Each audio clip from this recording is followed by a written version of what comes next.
Let's talk some stock picks with Dan Niles. He's a founder and senior portfolio manager at Satori Fund. Dan, welcome back to the show. Thanks for being here.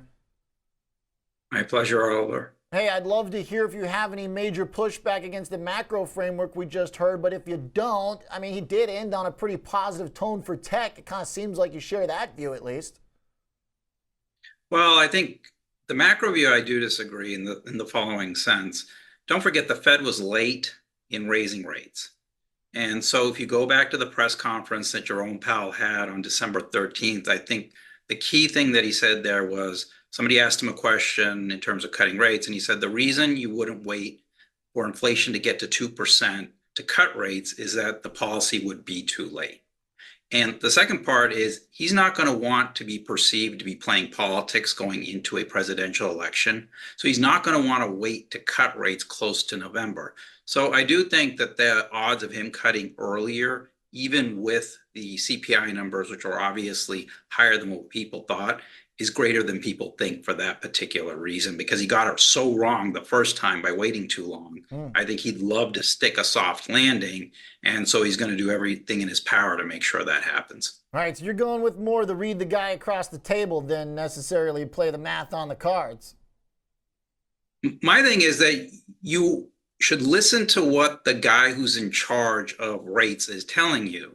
And unless there is some big reason to doubt that, you should go with what he's telling you. And I think given the huge screw up he made waiting too long to raise, he doesn't want to wait too long to cut. And that's what I'm going with. See, I'd argue, I don't know if it's the converse or whatever, but I guess one could also argue if he is scarred from hiking too early, then he might also not want to cut too early. But I guess it depends on the perspective. He doesn't want to hurt the economy, right, at the end of the day. So there's a kind of nominal argument. When you pick companies, Dan, how much do you think about that, though? I see some of your picks: Amazon, Meta, Texas Instruments, sector-wise, XBI, and KWeb. Kind of moving through these from the top, those three tech up front. Do they need Fed support?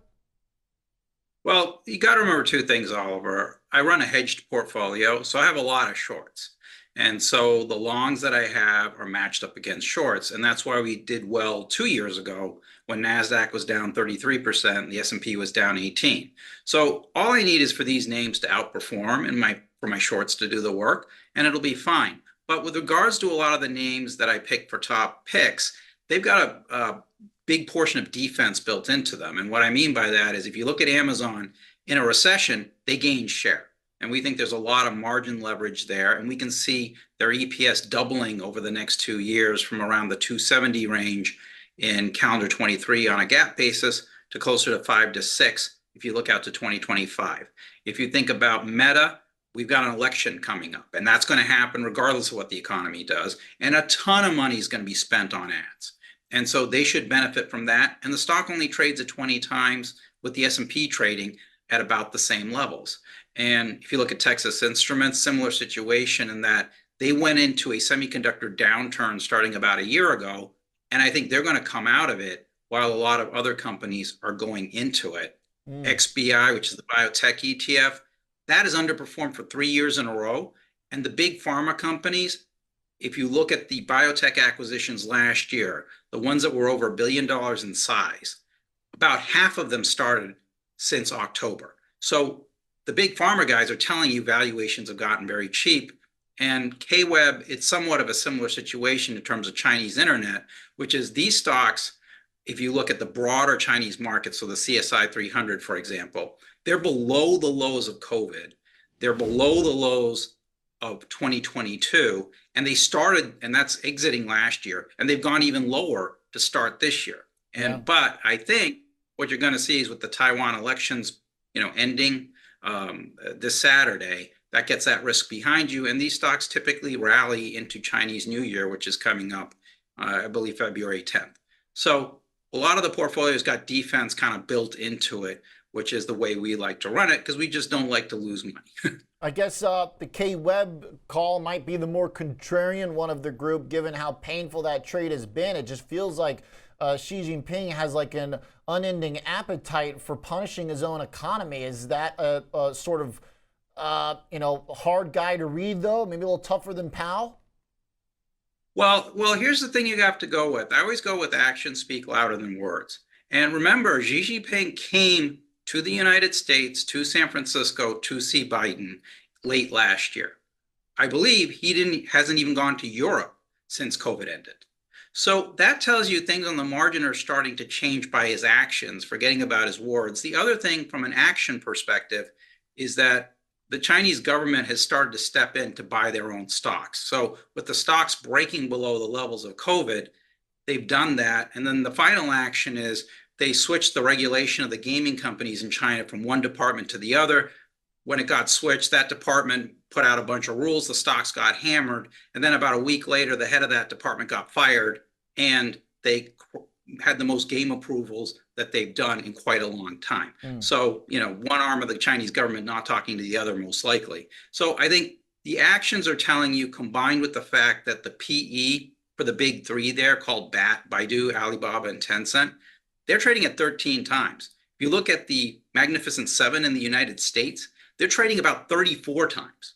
And by the way, those three stocks, they grew revenues 33% from 2020 to 23, even though the Chinese government has been just absolutely punishing them for 3 years. That's a pretty great stat. The stock prices, despite revenues growing 33%, are down 53. That's better growth than a lot of ours. I'm sorry? That growth eclipses a lot of our tech over the past year. A lot of our companies in the Mag 7 barely are squeezing out growth at this point. Well, if you look at the Mag 7, so that's a 3-year number, right? 33% growth, stocks down 53. The Mag 7, to be fair, they're up 54% over that same 3-year period, but the stocks are up 69%. Yeah. So a huge disconnect. And like I said, 13 PE for BAT, 34 for Mag 7. All you need is for a little bit of let up to go from what I call aggressive persecution to benign neglect.